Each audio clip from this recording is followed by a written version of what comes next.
You know, the latest is that we're hearing Russian President Vladimir Putin is calling on Ukraine's forces to lay down their weapons. Not only lay down their weapons, but overthrow the government. Some of the most extraordinary, inflammatory language you would ever hear from a world leader came from Vladimir Putin today. He said, "I once again appeal to the military personnel of the armed forces of Ukraine. Do not allow neo-Nazis and ultra-nationalists to use your children, wives and elders as human shields.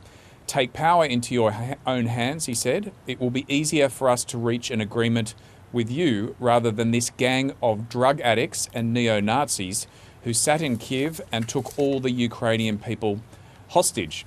Now, I'll just remind ABC viewers that the leader of this so-called gang of neo-Nazis was meant to be President Zelensky, who is Jewish, who lost 3 members of his family in the Holocaust.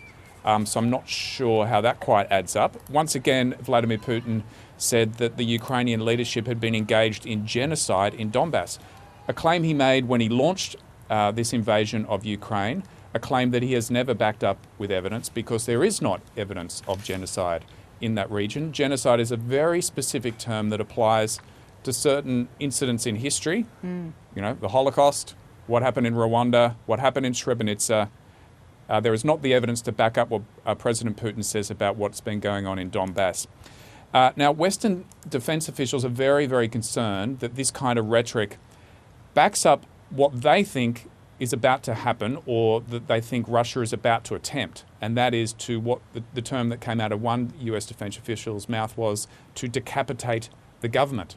So using this kind of rhetoric to almost dehumanize the Ukrainian government before they go in and take that Ukrainian government out. They're the concerns from Western defense officials.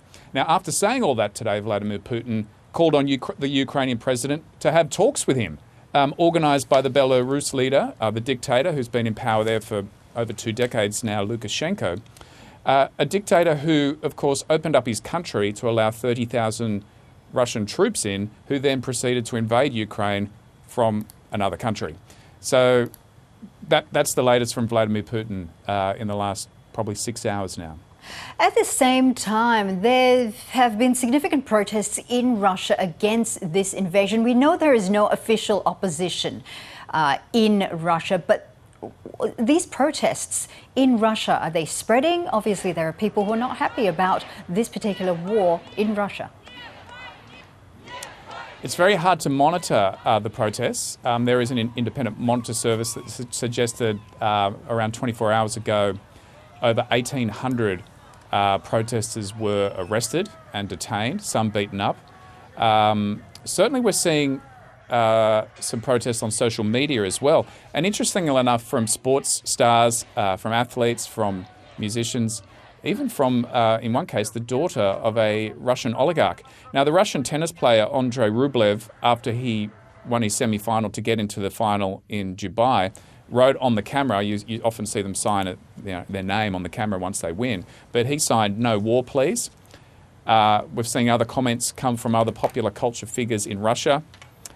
Also, the hashtag "No to War" has been trending on Russian language social media, including these Russian celebrities. So I think this is worth watching, what happens in Russia, both on the streets, through social media. We expect even more of a crackdown from President Putin against dissent at a time when he is trying to prosecute a war. And we've seen that in the last couple of years, particularly against Alexei Navalny, the opposition leader who is currently in jail and whose supporters had been arrested and in some cases charged under this foreign agent legislation. And you know, the implication was that they were foreign agents or terrorists.